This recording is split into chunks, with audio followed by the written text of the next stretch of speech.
नमस्कार। आज ना हम राजस्थान के एक ऐसे कोने की बात करने वाले हैं जो शायद हमारी सोच से बिल्कुल परे है। एक ऐसा राजस्थान जिसके बारे में शायद ही किसी ने सोचा होगा। अच्छा, जब कोई राजस्थान का नाम लेता है तो मन में क्या आता है? मेरे हिसाब से तो दूर दूर तक फैला सुनहरा रेत का समुंदर, ऊंट और वो तपता हुआ सूरज, यही सब आता होगा ना? लेकिन क्या हो अगर मैं कहूं कि राजस्थान में ही एक ऐसी जगह भी है जिसे राजस्थान का चेरापूंजी कहा जाता है। जी हां, आपने सही सुना, चेरापूंजी। और बात यहीं खत्म नहीं होती। उसे 100 द्वीपों का शहर भी कहते हैं। मतलब रेगिस्तान और 100 द्वीप, ये कैसे मुमकिन हो सकता है भला? तो चलिए आज इसी पहेली को सुलझाते हैं। तो चलिए पर्दा उठाते हैं राजस्थान के इस अनूठे चेहरे से। जी, हम बात कर रहे हैं बांसवाड़ा की। बांसवाड़ा, जो राजस्थान का सबसे दक्षिणी जिला है, इसकी स्थापना महारावल जगमाल सिंह ने की थी। अब देखिए, ये गुजरात और मध्य प्रदेश की सीमाओं से सटा हुआ है और बस यहीं से इसकी अनोखी कहानी की शुरुआत होती है। तो आखिर वो क्या चीज है जो बांसवाड़ा को बाकी के राजस्थान से इतना इतना अलग बनाती है?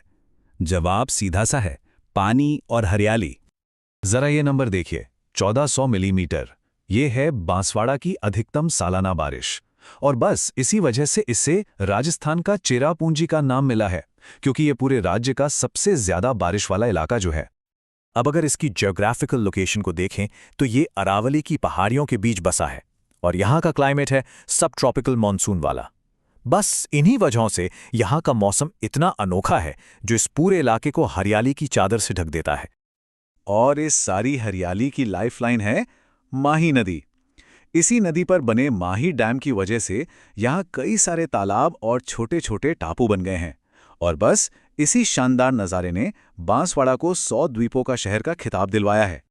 देखिए, कोई भी जगह सिर्फ अपनी जमीन से नहीं जानी जाती, बल्कि वहाँ के लोगों और उनकी विरासत से भी पहचानी जाती है। तो चलिए अब बांसवाड़ा के इस पहलू को भी थोड़ा जानते हैं।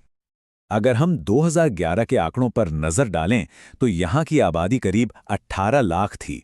यहाँ हिंदी और वागड़ी ये मुख्य भाषाएं हैं। लेकिन जो चीज बांसवाड़ा की पहचान को सबसे खास बनाती है वो है यहाँ के भील आदिवासी समुदाय की मजबूत मौजूदगी और उनका वो रिच कल्चर। और ये जमीन, ये सिर्फ कुदरत की खूबसूरती की ही नहीं, बल्कि आदिवासी बलिदान की भी गवाह रही है। यहाँ का जो मानगढ़ धाम है वो एक नेशनल मॉन्यूमेंट है जो आदिवासी वीरों के बलिदान को याद दिलाता है।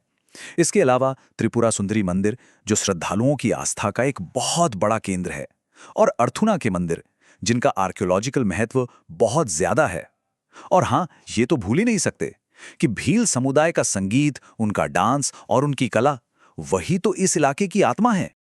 तो सवाल ये उठता है कि ये जो अनोखी प्रकृति और संस्कृति है, ये दोनों मिलकर बांसवाड़ा की इकोनॉमी और टूरिज्म को कैसे शेप देते हैं? चलिए देखते हैं। यहाँ की इकोनॉमी ना वो 3 मेन पिलर्स पर टिकी है। पहला, एग्रीकल्चर, जिसे माही नदी से पानी मिलता है। दूसरा, यहाँ के जंगल, जिनसे बांस और सागवान मिलता है। पता है, कहते हैं कि बांसवाड़ा नाम भी बांस के जंगलों की वजह से ही पड़ा है। और तीसरा है आदिवासी हैंडीक्राफ्ट्स, जो यहाँ की एक अलग ही पहचान है। और यही वजह है कि बांसवाड़ा जो है वो नेचर लवर्स के लिए किसी जन्नत से कम नहीं है। मॉनसून में तो यहाँ के कड़ेलियां और भवादरा जैसे झरने एकदम जी उठते हैं। जगमेरू और केटिया भैरव की पहाड़ियां ट्रैकिंग और कैंपिंग के लिए एकदम परफेक्ट हैं। मतलब कुल मिलाकर एक ऐसा हरा भरा नज़ारा जो राजस्थान में और कहीं देखने को नहीं मिलेगा। चलिए, अब तक हमने जो भी बातें की उन्हें फटाफट समेटते हैं और बांसवाड़ा के की पॉइंट्स पर एक नजर डालते हैं। तो खास बातें क्या क्या है? इसकी स्थापना की थी महारावल जगमाल सिंह ने। यहाँ की लाइफलाइन है माही नदी। इसके 2 मशहूर निकनेम हैं, राजस्थान का चेरापूंजी और 100 द्वीपों का शहर। इकोनॉमी चलती है एग्रीकल्चर और फॉरेस्ट से। और मानगढ़ धाम यहाँ का एक बहुत ही जरूरी हिस्टोरिकल साइट है। बस यही है बांसवाड़ा का पूरा सार। तो बांसवाड़ा हमें ये याद दिलाता है कि भारत के कोने कोने में न जाने कितने ही ऐसे छिपे हुए नगीने हैं जो हमारी बनी बनाई सोच को पूरी तरह से तोड़ सकते हैं। तो सोचने वाली बात तो ये है कि ऐसे और कितने अजूबे हैं जो बस खोजे जाने का इंतजार कर रहे हैं। अगर आपको ये वीडियो पसंद आया हो तो कमेंट करके ज़रूर बताएं और अगला टॉपिक क्या होना चाहिए वो भी हमें ज़रूर बताएं। आपका एक लाइक हमें और बेहतर और सटीक कंटेंट बनाने की प्रेरणा देता है। शेयर करें ताकि ये जानकारी हर उस छात्र तक पहुंचे जो अपने सपनों के लिए मेहनत कर रहा है। और सब्सक्राइब करें हमारे चैनल को, क्योंकि आपकी सफलता ही हमारा मिशन है। हम हर वीडियो में कोशिश करते हैं कि आपको वो जानकारी मिले जो परीक्षा में काम आए और जो आपको आत्मविश्वास दे। आप सभी का इस वीडियो को देखने के लिए दिल से धन्यवाद। मिलते हैं अगले वीडियो में। तब तक के लिए सीखते रहिए, बढ़ते रहिए और कभी हार मत मानिए। जय हिंद।